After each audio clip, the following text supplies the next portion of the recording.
and welcome to episode 51 of the PowerScore LSAT podcast. I'm Dave Kaloran in lonely Napa Valley. This is Jon Denning, also fairly lonely, down in Los Angeles. John, you're not that lonely. You have a quarantine buddy. Yeah, we're into week 4 of our co-quarantine.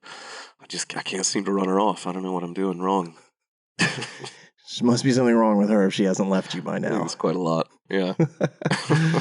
Well, today's episode is entitled LSAT-Flex, Mysteries Revealed and Unrevealed. And that is because LSAC has just held a webinar where they have given us some updates on that mysterious LSAT-Flex. So we're going to talk about that. It also means that it's the middle of the day, so I am drinking a Monster Energy Zero Sugar, the blue can. There you go. What are you drinking? It's funny, you and I came to the exact same place when it came to drinks today. Neither one of us could quite convince ourselves to crack anything stronger than an energy drink. I've just got a little 5-hour energy bottle here. Extra strength, by the way. I used to drink those things a lot, but I stopped for some reason. For good reason, I assume. They've got to be terrible for you. They're practically radioactive. All these energy drinks are terrible for you, but I don't know. Man, we gotta get through. I can't drink coffee all the time, and I switch energy drinks at times, but today it's Monster. There you go. Maybe that's how I'm feeling about this. Speaking of monsters, let's talk a little more, before we get into the flex itself, let's talk a little more about the song that it has inspired. Well, if you're going to call something Mysteries Revealed and Unrevealed, you really have to go for maybe the most famous song about mystery, and that is the Beatles' Magical Mystery Tour. Yeah. Which is exactly how I felt about this whole last week with the LSAT-Flex and the webinars, that it really has been a magical mystery tour where there are as many questions answered as unanswered. Yeah, I'm not sure whether this is feeling like a yellow submarine or that line from He Blew His Mind Out in a Car, but... A day in the life. Yeah, exactly. Oh, man, there's so many great Beatles songs that you could get into. Sometimes it feels like Strawberry Fields Forever because it's just completely beyond normal experience. Well, yeah, and I think we talked a little bit about this last time, that it's not all doom and gloom here. There's really some upsides. So if you're looking for a Strawberry Field, you can certainly find one. Yeah. Penny Lane. Anyway, by the way, underrated album, Magical Mystery Tour, to me. I love a number of the songs on there. So if you haven't listened to it, if you're not all that familiar with the Beatles, you should be. So start listening to it. Yeah. Do you have a favorite album, by the way? What's that? Do you have a favorite album of theirs, by the way? Rubber Soul, Revolt? I'd go Sgt. Pepper's, but that's pretty stereotypical. Sgt. Pepper's is good. I might say the White Album. Interesting. Yeah. There's a lot of cool songs on there. Yeah. And it's obviously a double album, so it's huge. There you go. Anyway, we'll debate that another day. Yeah. There you go. So, some music for your quarantine. Let's talk a little more about this test, this LSAT-Flex situation, what we've learned, what we still don't know, maybe even some suspicions. And you're going to get vindicated here in just a minute. So for anyone who's wondering, I'm sure Dave is smiling. I am smiling. Let's start with the new information that we have here. Yes. So the most important thing is, and let's focus on dates first, and then we'll get to the test content itself. Yeah. So the big piece of news that came out as far as dates was that they have established when this test will be administered. It is Monday and Tuesday, May 18th and 19th. Mm-hmm. These are the primary test dates. They made a point of saying this. And that means there are other potential dates around those same days, probably, the day before, the day after, so the 17th or the 20th, that they're going to use for accommodated test takers. So they were quite clear about that. But the majority of test takers will, in fact, take it on Monday the 18th or Tuesday the 19th. Now, we'll mention this again later, but the thing they didn't tell us was what's the range of times. Right. And as we said in our last episode, and if you are not up to speed on the LSAT-Flex, I would recommend that you go back and listen to that episode because we are not going to repeat everything. And that covered tons of the basics. Mm-hmm. But everybody does not take the test at the exact same hour in each time zone. In this case, you get to select your times.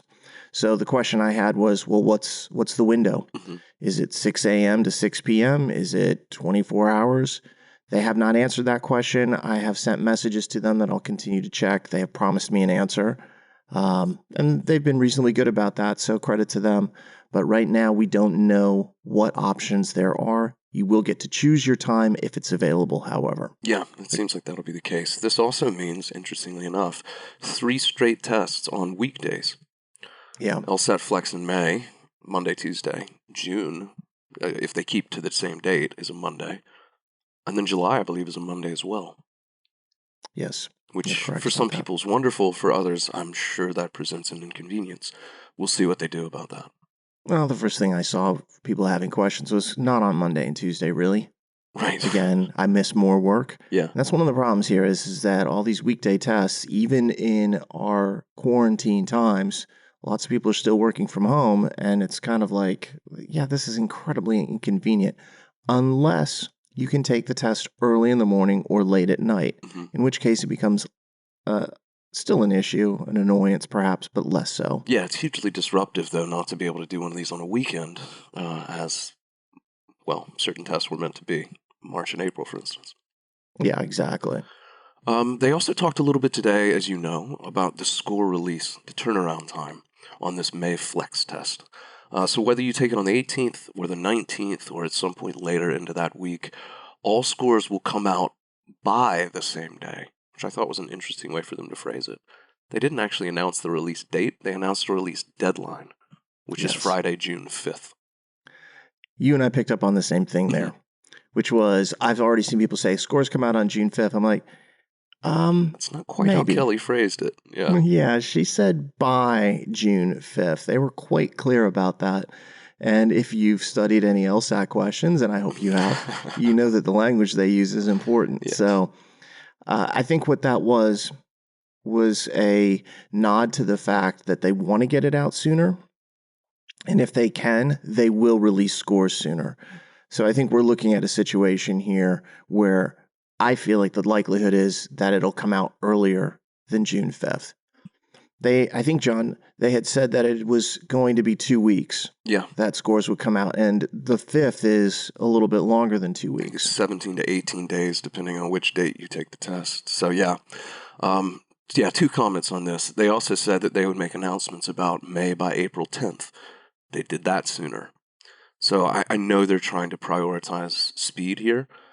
This is also a few days prior to the June 8th, which currently still exists, LSAT, which is also really good news for people. If you're thinking maybe I don't need to take the June 8th test based on my May results, you will at least have them prior to that date. You can cancel, you can withdraw.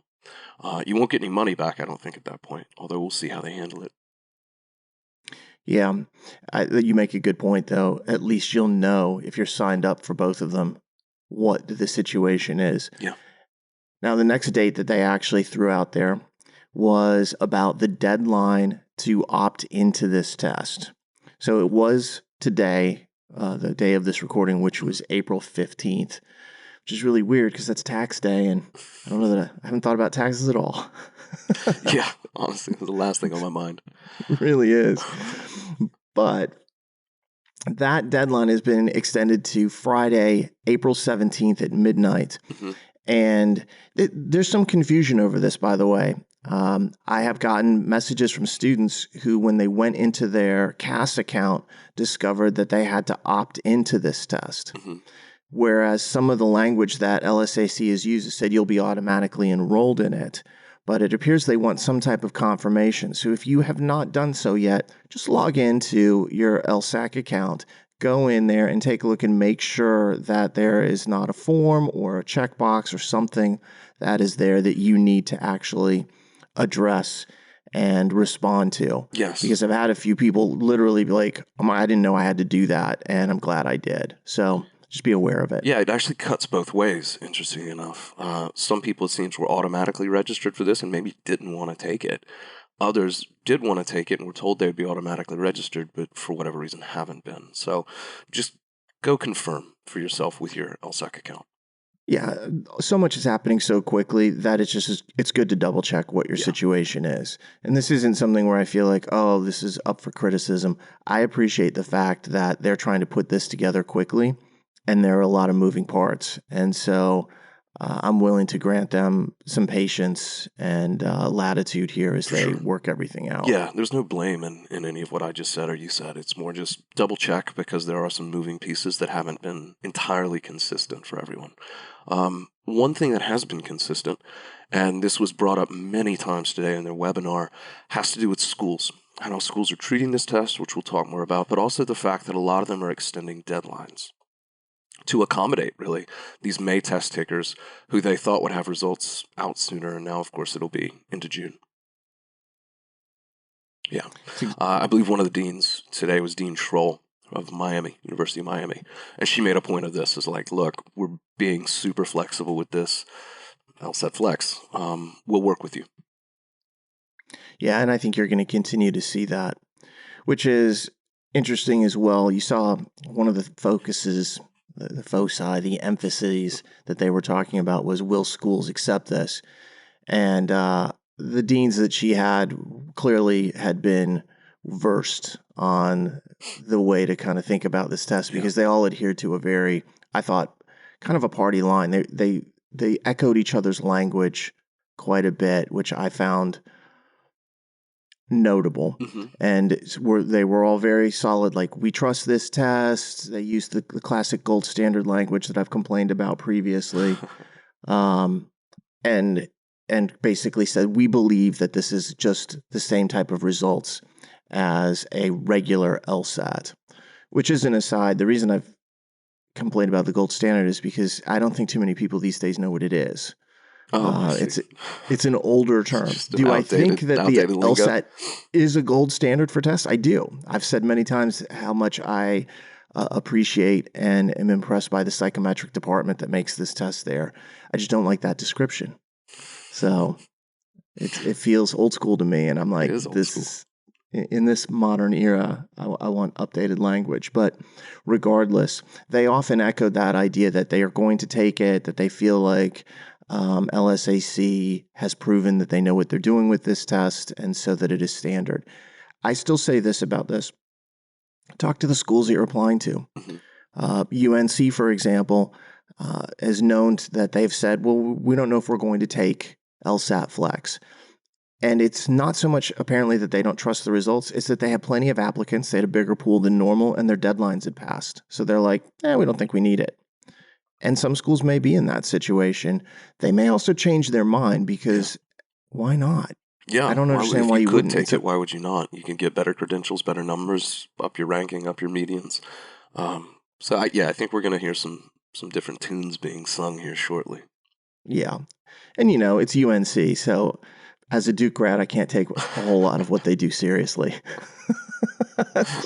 Cheap shot, but it's a total cheap shot. Anybody listening, hold on, John. For anybody listening, I actually am a very big UNC fan. Love the school. Spent some time over there, obviously, when I was at Duke, and I thought everybody was really cool. I actually dated a girl from Carolina, so cool. I'm a big fan of the school in general, but I'm still going to take shots at them whenever I can, especially after the basketball game that Duke and Carolina played earlier this year. Oh, there you go. Yeah, so I think any school that's maybe a little less interested in the LSAT-Flex is either going to come around, or it's based not so much on the test itself, which we're about to talk about, but based simply on the timeline of it. It is getting late. So. It's very late. Yeah. There's still time, but it is very late. I do think they'll extend some deadlines here with schools. But that at least runs through all the information about test dates, when you're going to be taking the LSAT-Flex, when you're going to get your score back, what's happening with registration, and what law schools are doing. So helpful to understand from a calendric standpoint where you're going. Let's talk about the test itself, because the biggest question of the day was inside this information we're about to talk about. It was one of the first things that Kelly Testy talked about, and I appreciated that she got right to the point in dealing with this.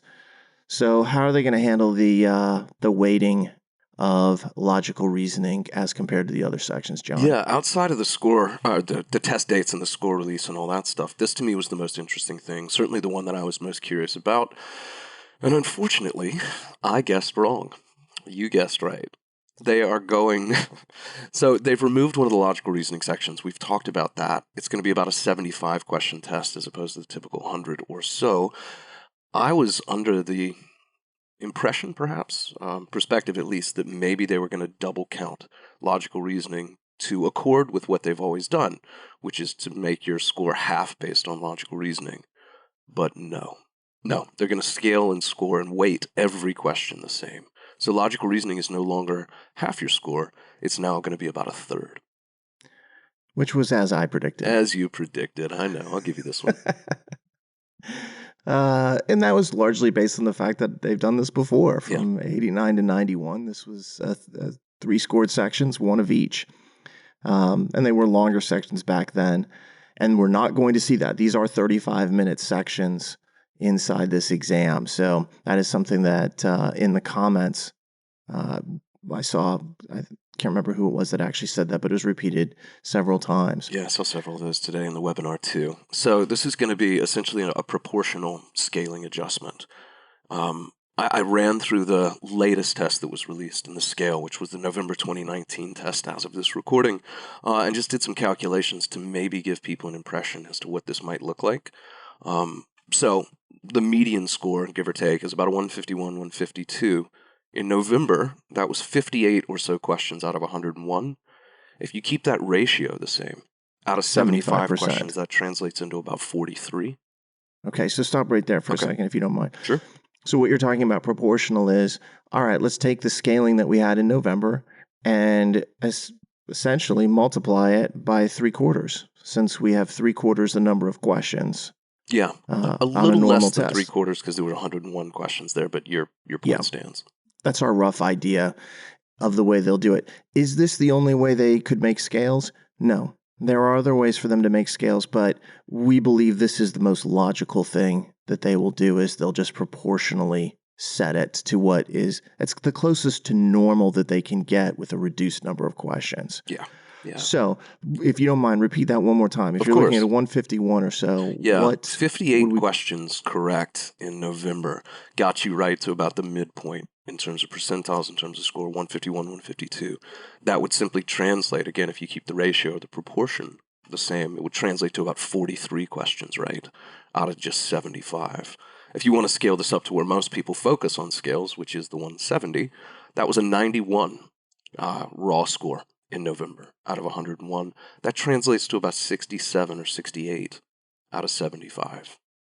So you could really, at that point, only miss maybe 7 or 8 questions total, as opposed to 10 back in November. But again, it's all just proportional. If you think about that, if it is this way, if it is, say, 68 out of 75 to go ahead and get a 170, you're going to be missing some scores in the 170s. Yeah, have to be. Yeah. They don't have enough separation gradient there to be able to get all of the 10 scores.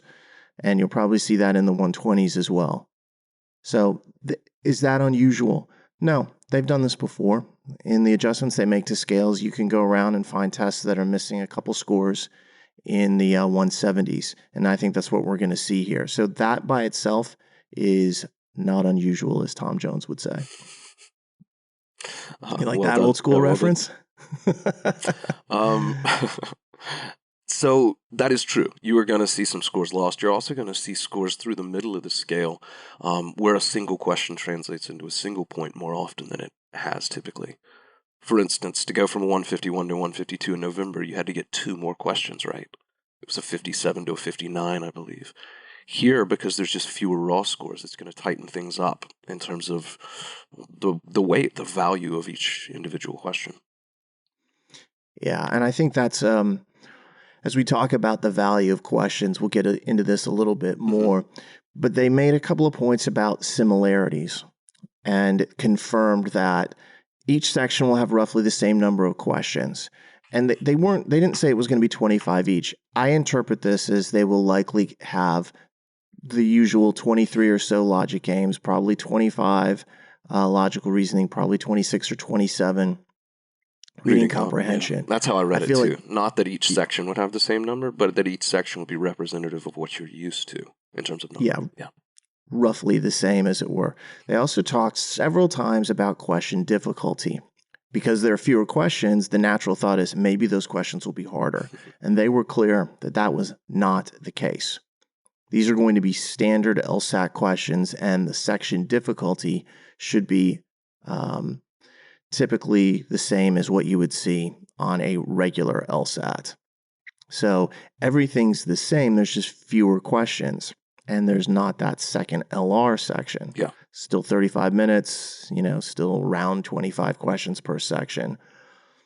That kind of leaves us in an interesting position, though, if you're preparing for this test. It definitely does, yeah. It changes the calculus of how you should value things or prioritize things as you prep.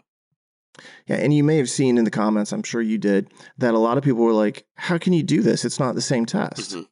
Yeah, that's what's happening here. It is not the same test in some of these specific aspects because this is an emergency administration. Yeah.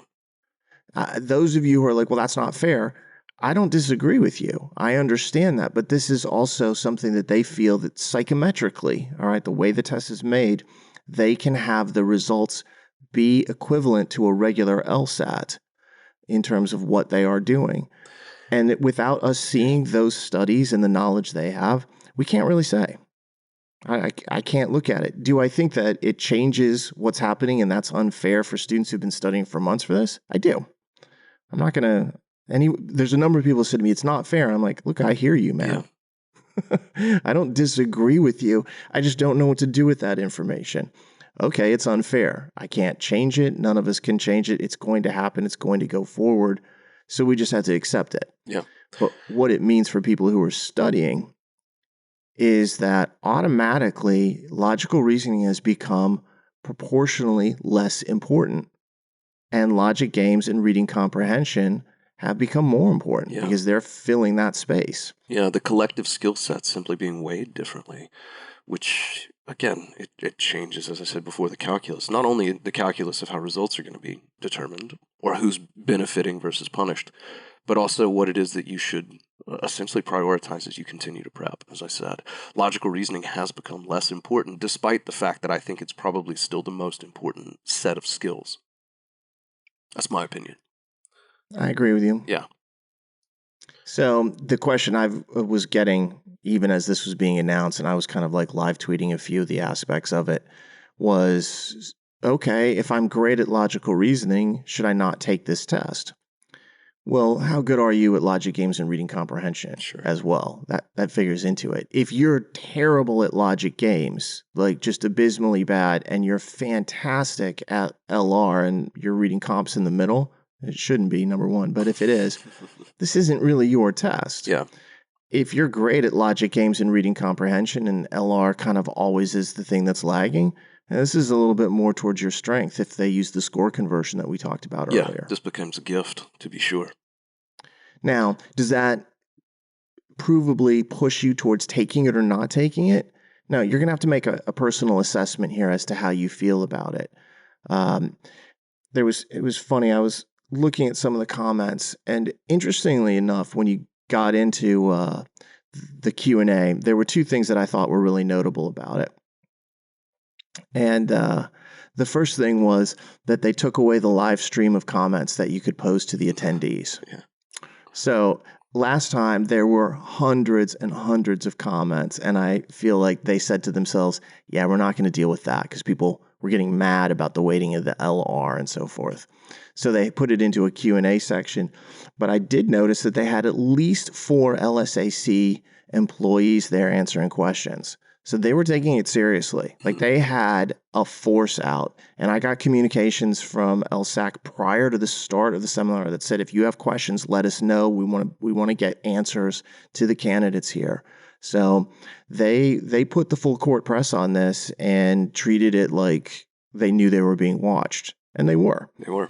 But it there was was still interesting. a lot they didn't answer, as we'll continue to discuss. But yes, this was definitely more transparent than usual, I thought. we got some really big answers, and there's a few that we didn't get that I'm still trying to. I'm still checking my email throughout this to be like, did I get the answer? Not yet so far. All right. But one Updates of in the real things, time. Is that what you're looking for? yeah, one of the things that was posted by one of their employees there actually addressed the idea of the pressures of the test, and I thought it was worth actually reading. So it was Melissa Harris Thirsk, and she was responding to a question about difficulty and whether tests are harder, whether this is an easier exam. And she said, no, the individual questions in individual sections will have similar levels of difficulty as a typical LSAT. Some people may think that the shorter duration of the LSAT-Flex is a benefit. I'm one of them. Some people may feel that the more pressure because they believe that the smaller number of total questions means that each question has a bigger impact. Also true. Yes. So, and some people may see taking the test at home as a benefit, and others may see taking an online test as more of a distraction. So, I love that answer because it really acknowledges that there are different ways of viewing this, and there's pluses and there's minuses to what's actually happening. Yeah, it's a shorter test, but now each question does actually carry more weight, and it's kind of reconfigured in a way that may not be super beneficial. Some people are going to be like, I'm taking it home. It's fantastic. I've seen many other people who are like, I have children and they're young. Yeah. You can't tell them to be quiet for an hour and a half or 2 hours. So I don't have a comfortable place to set up here, or I've got this desktop computer, but it's not really positioned in a way to let me take a test in front of it. Or I like the tablet. We'll talk more about this. And now I don't have a touch screen. yeah, now all of a sudden I'm doing it on a desktop or a laptop. Right. Or my Wi-Fi is not great, and I'm going to be worried the whole time that it's going to crash during the middle of the test. There are definitely minuses to what we're looking at. So when you add all that up and you think to yourself, should I take this test? If you're sitting there like, should I go ahead and opt in and pull the trigger? It's going to depend upon your assessment of your sectional ability, now that LR has been decreased in relative importance, and whether or not that home environment and shorter test is something that you feel is a real positive. But I will say this, if you are studying for this exam, your LG and your RC, you probably want to shift a little bit of time into those, maybe perhaps more than you plan to, because logical reasoning isn't 50% anymore. Yeah. Which I lament, but they have done tests like this before, and they know that it produces results that are valid. So, yeah, I can say emphasis. personally, if this is me, bring it on. This is a dream come true for me. Not because of any sort of LR deficiencies so much as just it's shorter and I'm home and I can just knock it out and be done with it and hopefully, in time for lunch or whatever. Well, you just Although for dropped me, 50 if I got to questions. pick my time, it'd be more like in time for dinner. I would definitely be doing this in the afternoon. I'd be doing it about 8 o'clock at night. Yeah, ideally. We'll see what options exist for that. But 3 sections and done? Yes, please. Well, you just got rid of 50 questions. Fatigue goes down. For me, if I'm taking an LSAT, I don't want to see 2 reading comps because I find it, not as exciting. I don't have to worry about that anymore. I know it's just one of each. Yeah. Is there pressure? Yes. There's no experimental section, so there's no bailout. It's not like, I did terrible on those games. There's hopefully another one coming. Yeah. Oh, yay, there is another one, and that's the scored one. But there's also no mystery. Everything counts. That's exactly right. So. It's all scored. It's all important. You got to be on fire from minute 1 when you take this test. But you don't have to go that long. This is a sprint now. So you got to be Usain Bolt. Make it happen. Yeah. For me, I love that idea. But not everyone is in agreement with me, and for good reason at times. It changes the metrics of what's being tested. It removes some features and adds others. And that's where people have come out and said it's unfair. Again, it's different. It's different. Yeah. And the fact that it may be unfair or fair, who cares? We can't do anything about it. So I'm just going to accept it for what it is. Those of you who have the opportunity to take it and who need an LSAT score, you've been given a gift. And I appreciate the fact that they worked really hard to make this happen. I didn't think they could get it done in May. Yeah. I stand corrected on that. I will have my fingers crossed on the dates of this test in hopes that everything goes well from a technological standpoint. Yeah, they But talked a little more about the logistical side of things too. Kelly made a point several times today in that webinar that anyone who does face tech issues, people who maybe don't have the hardware, the equipment that's needed, let's say their internet's not great. You mentioned Wi-Fi, like somebody in a dorm room on shared Wi-Fi that's spotty. They're going to work with people, was the quote. So I know that they're at least cognizant of these things. They're trying to plan ahead to be like, look, if you do face issues, we'll see what we can do. So it could be that you try to take the test on the 18th, something goes wrong, and you get to take it again later in the week. Presumably a different test, but I think there's going to be like safety nets in place here. yeah, I think also the fact that it's over 2 days means that most likely everyone's going to see the same test. That'll be a single test form I think that's going to be the case, yeah. for They everybody. also talked about scratch paper, which on the one hand I fully saw coming, but was also good news to hear confirmed. In the same way that you have a scratch paper booklet when you go and take this in person, you're going to be able to use scratch paper at your desk or laptop, kitchen table, wherever you take this thing. That's exactly right. And she did say that again. That was in the comments of the Q&A. Mm-hmm. Another LSAC person came in and said, you will be allowed to use scratch paper. There are more details coming on this. Yeah. I suspect what they'll do is have you face your webcam down and show the scratch paper that it's blank, that there's nothing on it, although it's not like a crib sheet of LSAT notes would help you here. No, and this is what they do for LSAT writing, that you kind of show everything to make sure it's all clean. I wonder if there's going to be a end of test experience where they're like, now rip them up or something. Yeah. Because do they really want people walking out of the test, at home, walking out of their room, which is so weird, with their notes from Logic Games or question diagrams they might have made for some LR. So I think there may be some kind of protocol at the end of the test. It's not like Mission Impossible where all of a sudden it self-destructs in 5 seconds. Yeah. So, but they did say unequivocally that scratch paper will be allowed. And this is something that is obviously hugely welcome. People were very worried about. So you're looking at a situation where if there are problems, they're showing flexibility. They're saying, we'll work with you if you have an issue, if something breaks down. And I want to stop it for a moment and just note how extraordinary that is. Yeah. They realize that they're in a situation where things can go wrong. And in the past, there would have been no flexibility. If something's out of order during an LSAT in a regular administration, there's proctors there who are making notes. They might write you up. Here, they're like, look, if the Wi-Fi goes out and we have to pause your test, we'll do it. Yeah. That, to me, is a huge step in terms of like acknowledging what it is that we're all dealing with here and how this is an extraordinary time and extraordinary measures are due. And yes, it's just a test, but it's a really important test for people's future. So I I appreciate both said them. this many times, how unprecedented really all of this is. I mean, certainly the situation socially, but also the way that LSAC is responding to this. I've been very encouraged. They knew what they had to do, and they started working on it. Yeah. So credit to them for that. Let's talk about what is not credit, which is the stuff that is still unanswered, which I'm hoping we're going to get the answers for. Unrevealed portion of this episode's title. Yeah, we didn't get all the answers that we wanted, hence me sending off some emails saying, all right, there's a few other things. And one could make the argument that it's hard to anticipate every single question. So, but a lot of these have been circulating around. And we'll start with the first one, which you've already mentioned, is we don't know what the hours of the test are. Yeah. Now, I'll make mention that. of the fact too, Dave, because I just feel like this does probably deserve saying. Some of these answers are inevitably forthcoming. Some we might not get, but things like time of day or when you'll be able to pick, your specific start time, that is inevitably going to be revealed at some point. So a lot of this is just things we don't know yet.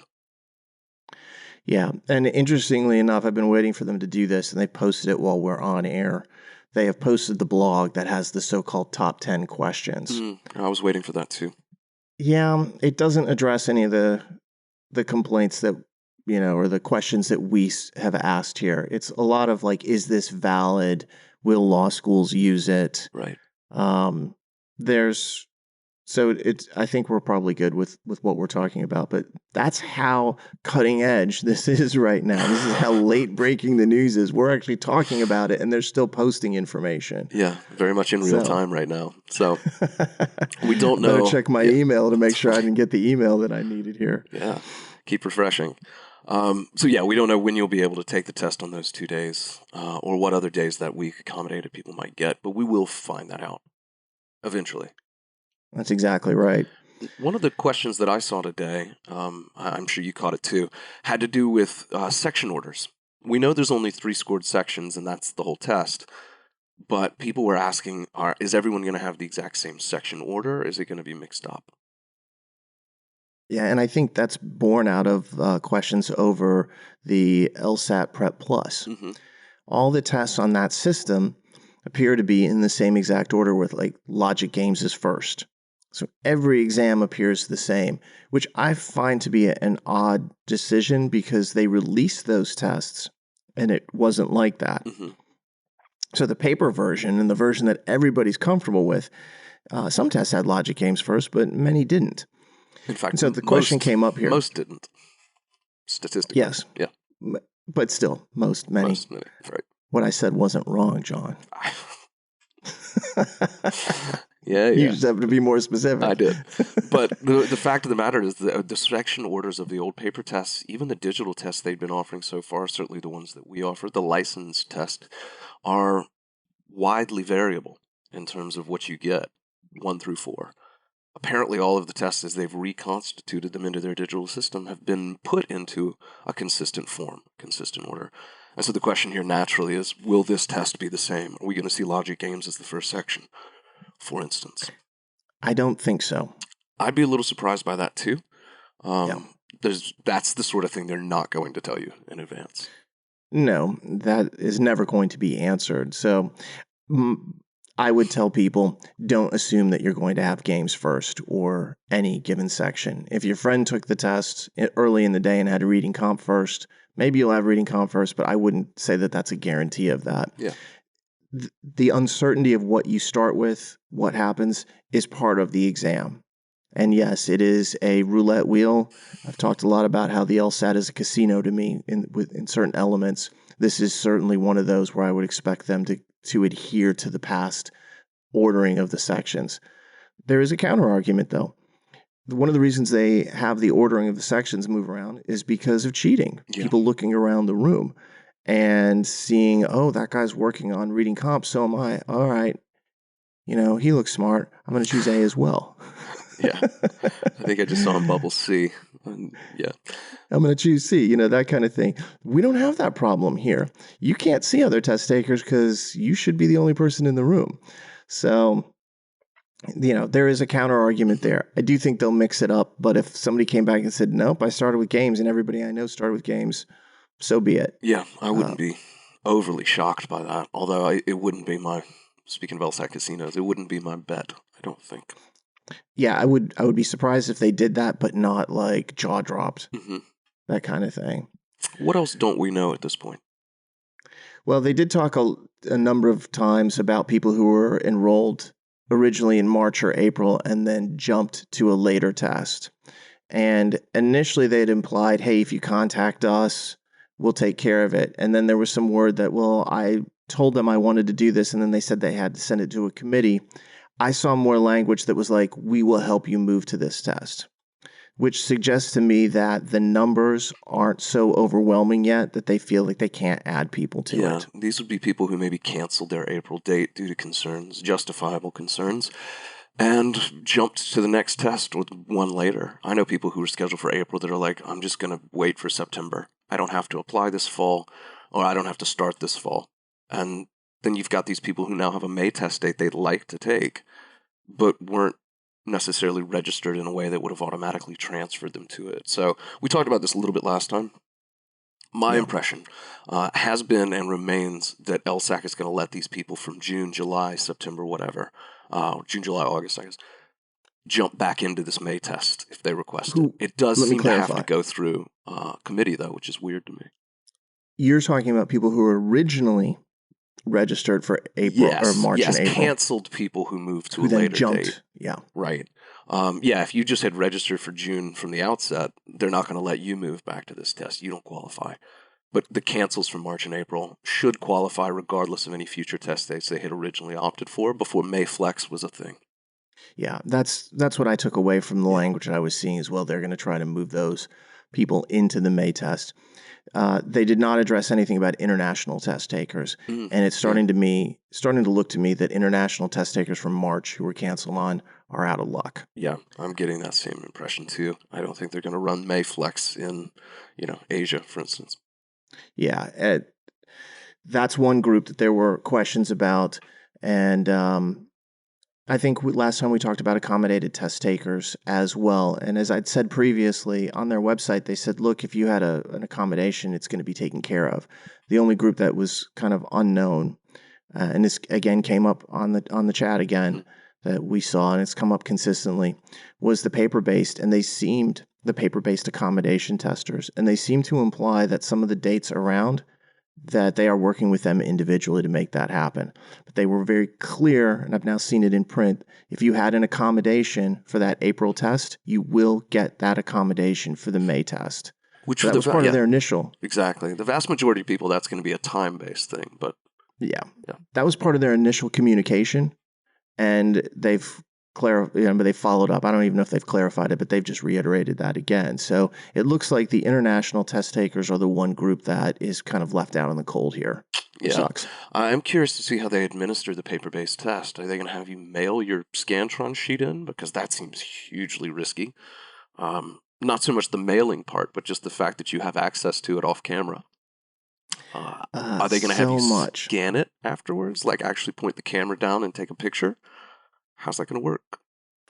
Are they going to send you a paper test that you then open in front of the camera? Right. While you're actually being proctored in the same kind of setup, which seems kind of like weird and not necessarily in accordance with the accommodation. Or they talked several times about, we're not at our universities, but we might have a room for you. Right. I wonder if they're actually thinking that they can have like a social distance proctoring in a live situation for individuals who have gotten this accommodation. Yeah. So, but what do they have you show up and take the test in a mask? Like, that seems horrible. Yeah. Now, they did say they were working with the accommodated individuals directly, so they may already have some of this information, or it may be coming out shortly. I can't say one way or the other. I just don't know. But either way, they'll be taken care of, and it's the international people who are left out. It seems like it, yeah. And I'm hoping, again, that they make some further moves to make this more global. Yeah. Now, another question that came up a lot was what's happening in June. Mm-hmm. And we already know that they weren't going to talk about this. They're wholly focused on May and this flex test. And so what I saw repeatedly was right now, June is still scheduled to be a regular LSAT live and in person.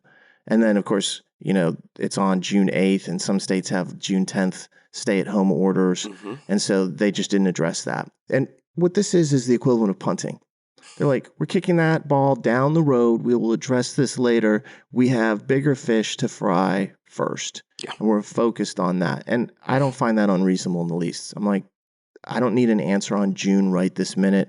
I presume personally that it is going to flex. So, oh yeah. I just love, every time you put it that way, I crack up. The flexing. I'm with you, by the way. I think June's going to be another flex. Yeah, they'll tell us that later, but I mean, we're still in the middle of April, and the idea of them predicting what's going to happen on June 8th and saying today that it's not going to happen, they don't need to do that.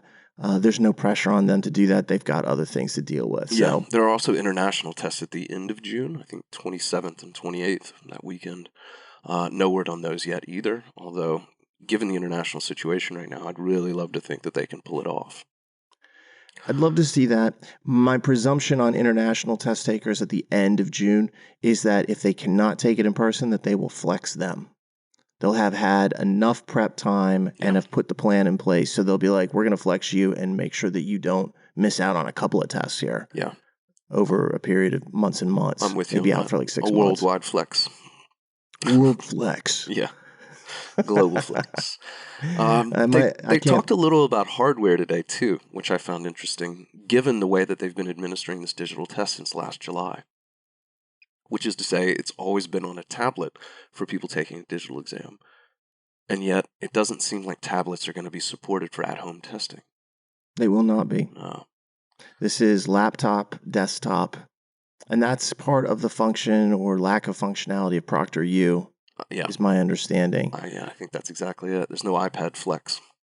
Yeah, originally when the GRE, I think, had said we're going to have tests at home, they said it has to be on a Windows machine. It didn't include Macintosh. Now the GRE has since updated that, and now you can take it on a Mac or an Apple desktop.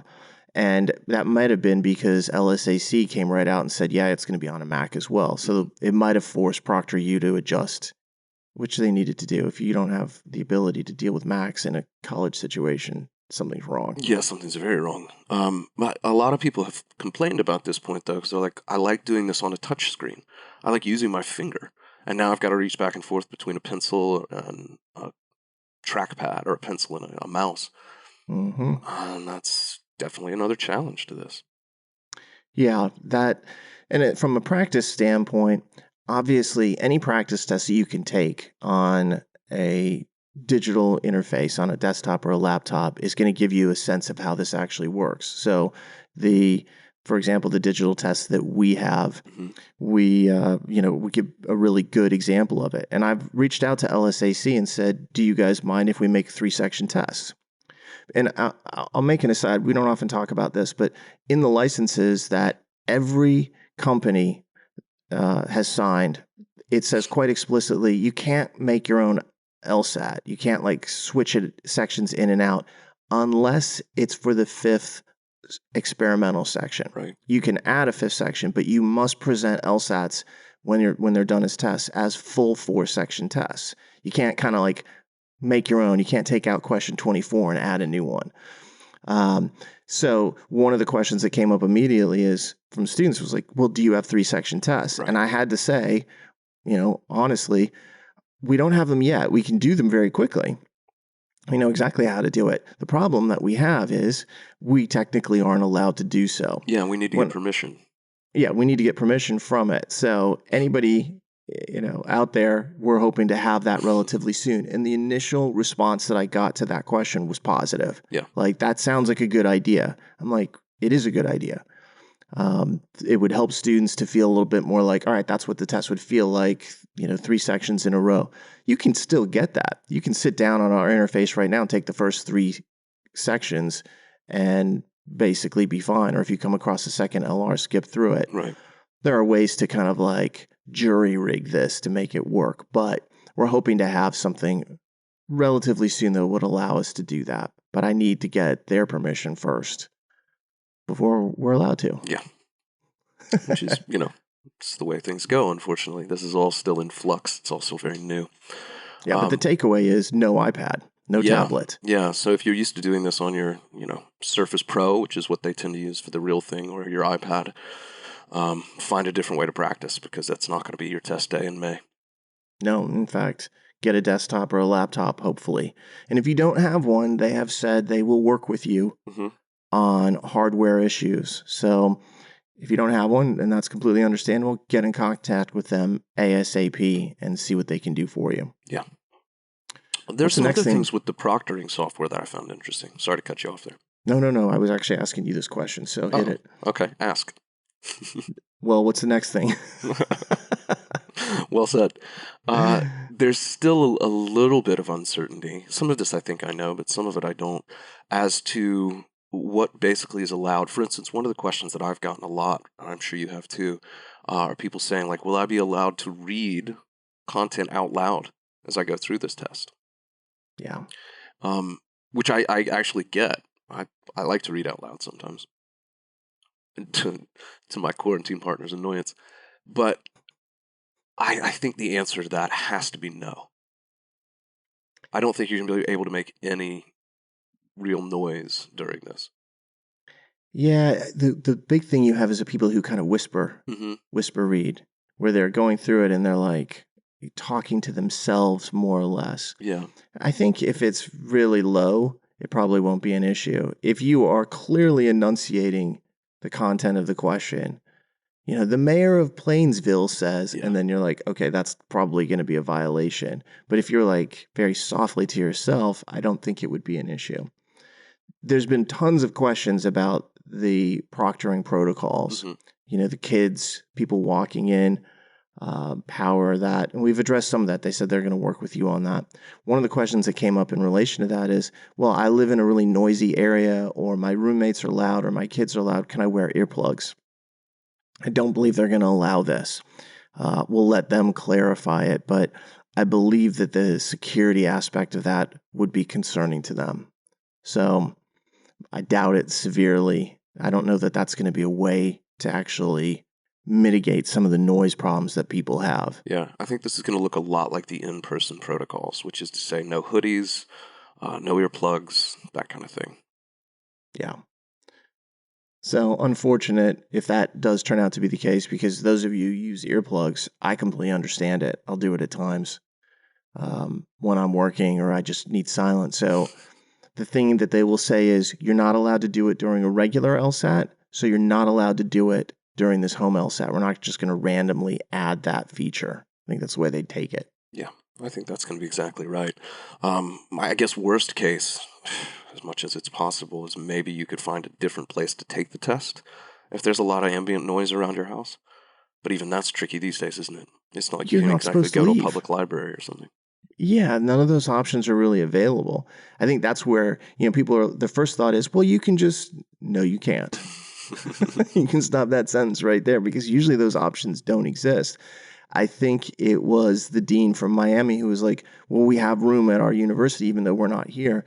And many people immediately wrote, yeah, well, I can't leave the house. Right. And the universities near me aren't open. We're not supposed to be there. And it's easy to fall into that tricky, well, you're so used to the way things work. Yeah. And this is clearly not how things work. So we'll see. I mean, again, things could change in the next month in terms of social distancing and social protocols. We'll see what happens with that. But at least as far as some of these questions that we've talked about at the end, these were the mysteries that were not revealed. And we'll continue to try to get the answers on this. I figure that sometime either this afternoon or tomorrow, I'll get some updates or confirmation about some of the things that we've talked about here that we're not entirely certain. And if that's the case, we'll definitely post them on Twitter, on my account. So if you don't follow me, I'm at Dave Kaloran. And you, John, are John M. Denning. Yeah, correct? My middle initial's in there because somebody beat me to the first name stuff. There's another Denning out there? There's another John Denning. In fact, I've been confused for this person a few times. There's I believe, retired NASCAR driver. Oh, that's right. With my exact name. That's right. Yeah. That's not me, kids. Oh, well. You do like driving fast. Didn't you have like 13 car crashes by the time you were like out of college? Hang on. There's truth to that, but I was only driving in 2 of them. How many was it? Give me the actual number. I've been in 13 car wrecks. I was driving in 2 of them. I've been in 7 totaled cars. That's so ludicrous. My statistics. So if anybody's looking to give me a ride, maybe don't. Clearly, I know that you'll never win the lottery because you've won it 7 times if you've been in 7 totaled cars. So you're never winning the real lottery. Yeah, I've skipped away from every one of them without a scratch. So I think I might be immortal, actually. That's the conclusion I've drawn. I think I'm an X-Man. No, I've been watching you age over the years, so I know that's not the case. Sorry, buddy. I've been watching it, too. Oh, my God. I love that. I remember the first time you told me that, like, I'd been in so many car wrecks, like 13. I was like, you're lying. That's true. But then you were able to, like, name all of them. Yeah, I have pretty vivid memories of each. Most of them were weird. Profoundly stupid. Anyway. I have never, just in case you're interested, I have never been in a car that was totaled, thankfully, nor really in any kind of anything other than like a fender bender. Yeah, like I've been with just people when catch they on fire in the driveway. That's a whole different situation. Yes, our car did catch on fire and then caught the house on fire. That was exciting. An interesting day, to say the least. Yes, indeed. Well, they're all interesting lately. They really are. So anyway, we'll keep everyone updated on any news that we get that kind of sheds more light on this. But hopefully this helps you understand the direction this test is taking, the way they're going to score it, the weighting of the sections, how you need to think about whether or not you should take this, and if you are going to take it, how you should go about studying just as a general principle. Everything's equal now, so use that information for good, not for evil. Jon, any final thoughts? Well, two. One you've mentioned, which is that as we learn more, we will certainly be posting about this. This is going to be an ongoing conversation. So I see this more as like an ellipses than a period. Secondly, people are going to have questions. How to prep? How does this change things? What do I specifically do? Do I even take this test given these strengths, weaknesses, concerns, whatever? Ask us. Reach out, guys. We're Go to our around. We're forum. being as, I think, communicative and active as possible. Take advantage of it. It's Especially out there. Dave. Take advantage of Dave. You bastard. You bastard. It's the South Park I right know, there. I know. What I was going to suggest is this, because it's really tough for me to answer questions on Twitter because of the constrained character count. Go to our forum.